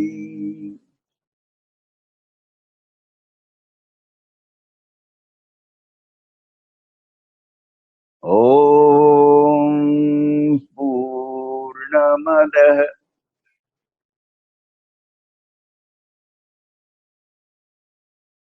पूर्णमिदं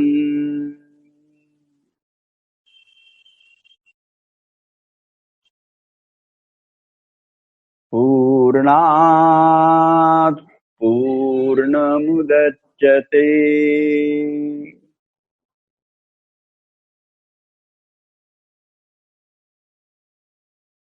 पूर्णस्य पूर्णमादाय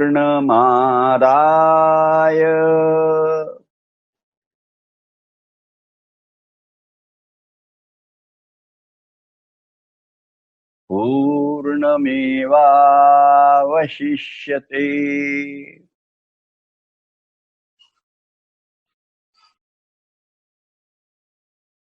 ॐ शान्ति शान्ति शान्तिः।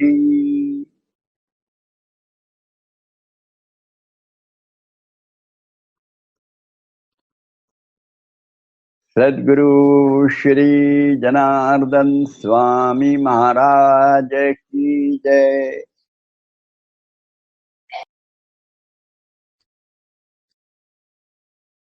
धीरे से हाथ नीचे छोड़ देंगे, पीछे बांध लेंगे, एड़ियों पर बैठ जाएंगे और सामने माथा टेक देंगे और कहेंगे तेरा तुझको अर्पण क्या लागे मेरा तो बस प्रसाद आप दीजिए, वही काफी हो जाएगा। समाधान सुख और निरोगत्व वाला वह लेके हम अपने जीवन को बहुत बहुत और सुखी बनाएंगे, यशस्वी बनाएंगे। सभी संकटों से जूझते हुए, मात करते हुए यशस्वी जीवन जिएंगे। धीरे से उठ के बैठेंगे। प्रार्थना के पश्चात थोड़ा सा आसनों के बारे में सुनना, यह तो हमारा काम होना चाहिए। तो वह अपन सुनना प्रारंभ कर रहे हैं। तो कल तो अपने देखा कि इतवार था, तो क्या होना चाहिए, ये आश्रम सेवा। और आश्रम सेवा यानी घर भी हमारा ही आश्रम है, तो वहां भी कुछ सेवाएं अपनी रोज होनी चाहिए। यह बहुत आवश्यक है। घर को घर बनाने के लिए ये सब चीजें आवश्यक रहती है, और वो यदि हम करते हैं तो बहुत अच्छी बात है। वैसे तो योगाभ्यासी मंडल में बताया कि अभी कितनी बड़ी वास्तुएं हो गई है, और इतना होने के बाद अपन जानते हैं कि अपने यहाँ एक भी जिसको वेतन पर रखे हुए चाकर कहें वो नहीं है। सारे के सारे स्वामी जी के सेवा अदा करने वाले और सेविकरी है। मराठी में सेविकरी शब्द बड़ा सुंदर है, सेवा ही करते हैं। उनके दिल में कुछ नहीं। गजानन महाराज के संस्थान में देखा आपने कैसे सेवक बोलते नहीं है। आपने कचरा भी डाला तो भी वो बोलेंगे नहीं, कचरा उठा लेंगे, आपके सामने ही उठा के झाड़ के आगे चले जाएंगे। यह जो है, यह भाव अब जनार्दन स्वामी जी ने हम लोगों को अपने आश्रम में दिए हैं कि सारा काम हम करेंगे। कोई नहीं किया तू कचरा काके ला रहे, ऐसा बोलने की गरज नहीं है, हम उठा लेंगे ना। तो यह आदत सबको हो जाएगी। यह योगाभ्यासी मंडल के सारे क्रियाकलाप के वैशिष्ट्य है। स्वयं चाकर बनना और स्वयं काम को करना। कोई दूसरे को बनने के लिए अधिकार नहीं दिया है कि आप फलाना करो ढकाना करो बताएं। ऐसे एक सुंदर संस्था यानी जनार्दन स्वामी की योगाभ्यासी मंडल है, उसमें यम नियम के यह भाग हो जाते हैं। व्यक्तित्व सुधार और समाज में सब व्यष्टि का समष्टि से मिलन का भाव, यह दो चीजें जागरूक करने के लिए स्वामी जी ने यह सब चीजें हम लोगों को दी है गुरु महाराज ने, और उसका हम सही ढंग से उपयोग करना चाहिए, अखंड याद रखना चाहिए। यह करते हैं तो सही अर्थ में कार सेवा कहिए, आश्रम सेवा होती रहेगी और एक आदर्श समाज के सामने और हम रख पाते हैं, वो बड़ा सुंदर है। और ये यम नियमों बैठता है। हमने देखा था अहिंसा नाम की जो और यमों का पहला भाग है, आसन में बताया ना, योग जब हम करते हैं, आसन ये तीसरा अंग है, उसके पहले दो अंग है यम नियम। और यम नियम क्या है यह समझना हमने चालू किया था, भाई कैसे बर्ताव करना चाहिए, कैसा नहीं करना चाहिए, इसमें समाज में रहना है तो क्या नहीं करें और क्या करें, व्यक्तिगत उन्नति करनी है तो क्या क्या करें, समाज में रहना है तो क्या नहीं करें, जो समाज को घातक हो जाए ऐसी कोई भी चीज हम नहीं करेंगे। योग करना है या नहीं करना है, पर वो नहीं करेंगे, उसको यम कहते हैं। सोशल बाइंडिंग्स है वो, ये ऐसा कर, हमको वैसा बर्ताव करना ही पड़ेगा। जैसे अहिंसा बताया था, याद है आपको अहिंसा बताया था कि अहिंसा के बारे में बहुत है, पर स्वामी जी ने बहुत चंद शब्दों में बताया था, बहुत सुंदर प्रैक्टिकल, अपने गुरु महाराज का बड़ा सुंदर है। नहीं तो अहिंसा पे चर्चा करते रहे तो कितना कठिन हो जाएगा। अहिंसा में कितना कठिन हो जाता है कि भाई अब आलू खाना नहीं, क्योंकि वो जमीन खोदते हैं तो फिर कोई जीव जंतु मरते हैं तो फिर खाना नहीं चाहिए, और ये रहते हैं, और बहुत सी चीजें ऐसी जो जमीन के अंदर में आती वो नहीं खाना, बड़ा मुश्किल हो जाएगा आपके लिए। तो स्वामी जी ने कितना सहज बताया, अहिंसा। हिंसा यानी क्या, तो कोई मेरे बारे में कुछ सोचता है, मेरे बारे में बोलता है, मेरे से कुछ बर्ताव करता है, और उसके सोच से, बोलने से या फिर उसके करने से मुझे गिलानी होती है, मानसिक नैराश्य आता है, मैं दुखी हो जाता हूँ, मैं कष्टी हो जाता हूँ, मुझे क्लेश होता है, मेरे मन में बहुत और औदासीन में आ जाता है, मुझे जीने की इच्छा नहीं हो जाती, इतना दुख होता है यदि, तो ऐसा बर्ताव मैं दूसरे से नहीं करूंगा, ऐसा दूसरे के बारे में नहीं बोलूंगा, ऐसा दूसरे के बारे में नहीं सोचूंगा। हो गया अहिंसा व्रत का पालन। अब मेरे घर में बहुत मच्छर हो गए या कॉकरोच वो हो गए, झुर्रे मंटा पंजरा, तब वो मारना नहीं, क्या मारना पड़ेगा, चूहे हो गए, क्या करेंगे, करना पड़ेगा ना कुछ कुछ। तो अभी सामान्य जीवन इंसान के वह समष्टि से जुड़ने वाला, और समष्टि को धीरे धीरे सृष्टि तक ले जाते हैं, फिर आगे तो बहुत आ जाते हैं। परसों बताया था ना मैंने कि वो संत बन जाते हैं जब एकनाथ, तो और बिच्छू को भी मर रहा तो उसको बचाने की कोशिश करते हैं। ये तो सब आगे आना ही है, पर फिलहाल हम एक सामान्य तौर पे इंसान से, इंसानियत से कैसा बर्ताव करें, इस दृष्टि से अहिंसा है। और फिर सत्य है, सत्य बड़ा कठिन है। अभी तो हम लोगों को आदत हो गई है, पहले मोबाइल नहीं थे, फोन थे, तो फोन में जरा गड़बड़ होती रही, फोन हम ले लेते रहे और फिर बताना मुश्किल होता रहा। कुछ सामने वाला फोन यदि करता है, फोन है पता नहीं, और अपन बैठे हैं तो फोन तो उठा लेते हैं। फिर उसने मांगा था मुझे कि वो आपने वो 1000 लिए वापस ही नहीं किए 1000 रुपए, तो फिर मैं परेशान हो जाता, फिर कुछ कारण बताने रहता हूँ झूठे मोटे। पर अब उस पर हमने भी आधुनिक युग में बड़े एक नया उपाय ढूंढ के निकाला, फोन बच्चों ने लेना, और फिर बच्चों ने फोन लिया और उसने कहा कि अरे गोडबोले काका बोल रहे हैं भाई, बाबा गोडबोले काका बोल रहे हैं। तो उनको याद जाता, अरे गोडबोले ने वो बार फोन किया था उसका 1000 के बारे में। तो वो बोलता है, बच्चा फिर बोलता है, वह उस समय बच्चा होशियार रहता है, और जो बोलने की जगह है वहां हाथ रखे रहता है और बोलता है बाबा गोडबोले तो होता है। तो फिर बाबा बोलते बता दो कि अभी नहीं, घर में नहीं है। और फिर वो बोलता है, अरे मी पाहिलो पण बाबा घरात दिसत नाहीये, कुठे बाहेर गेले असावे, आल्याबरोबर मी सांगतो। बच्चों को भी बचपन से ही झूठ बोलने की आदत लग जाती है। और अभी ये मोबाइल निकलने के बाद तो और मजा आ गई है, अभी और उसमें प्रगति हो रही अलग बात है।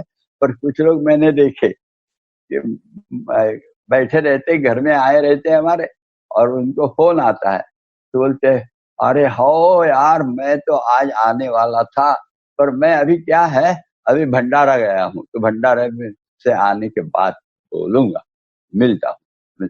बैठे रहते मेरे यहाँ और बोलता है भट। यह जब सब चीजें हैं जीवन में झूठ बोलने की, ये सब समाप्त होनी चाहिए। इससे बहुत अस्वस्थता ही आता है। सत्य का पालन करना चाहिए जहां तक कर सकते हैं, और सत्य का पालन करने से अंदर में एक आत्मविश्वास तैयार हो जाता है, और यह आत्मविश्वास समाज में भी अपने बारे में बहुत अधिक आदर निर्माण करने के लिए योग्य हो जाता है, और व्यक्तिमत्व में पूर्णतः मन में निर्मलता व्यक्त करने की क्षमता, ये सत्य का पालन करने से आती है। निर्मलता रहती है, किसी के बारंबार दोष दिखाना यानी सत्य नहीं रहती, निर्मलता यही आने लगती है। सत्य है अब बताने हैं, तो हिंसा और सत्य का देखिए कैसा कॉम्बिनेशन रहता है। कोई एक आ गया है, वो हाथ में बड़ी अच्छी तलवार तरीका चीज लेकर आया है और बोलता है यहाँ से अभी एक गैया गई, वो कहाँ गई? अब अपने सामने से तो गैया गई थी, और अपने को पता चल रहा है इसके हाथ में तलवार है, तो ये गैया को काटने वाला दिखता है, तो कैसे करें? अब तो झूठ बोले तो वो झूठ बोलना ही पड़ेगा। वो मैंने तो नहीं देखा गैया कहाँ गई। और फिर वहां वो बोलेगा, अरे यार सामने देखने अंधा है क्या? तो अपने हाथ पे तलवार, बोलते नहीं नहीं मुझे दिखा नहीं, मैं अंदर से अब भी आया हूँ और मुझे तो दिखा नहीं। अच्छा अच्छा, वो काले रंग की गैया थी कि हाँ वो दाहिने तरफ गई है, ऐसे फिर हम बताएं, फिर वो दाहिने तरफ दौड़ेगा, उतने में अपना अंदर चले जाए। ये सब ये झूठ है क्या? नहीं, ये शायद झूठ नहीं होगा। यदि गौ हमारी माता है, भारत भाग्य विधाता है, तो फिर उसका बचाने का कर्तव्य हमारा होता है। और वो जो तलवार वाला है उससे लड़ने की तो हमारी मानसिक और शारीरिक क्षमता नहीं है, तो फिर ये झूठ का सहारा लेना पड़ेगा। वह तो हमको झूठ नहीं होता है ये, और हिंसाचार को बचाने के लिए जो करना पड़ा है वह झूठ नहीं कहलाता। यह हमको याद रखते हुए तरतम भाव से सत्य क्या है इसकी तरफ अधिकाधिक ख्याल देना।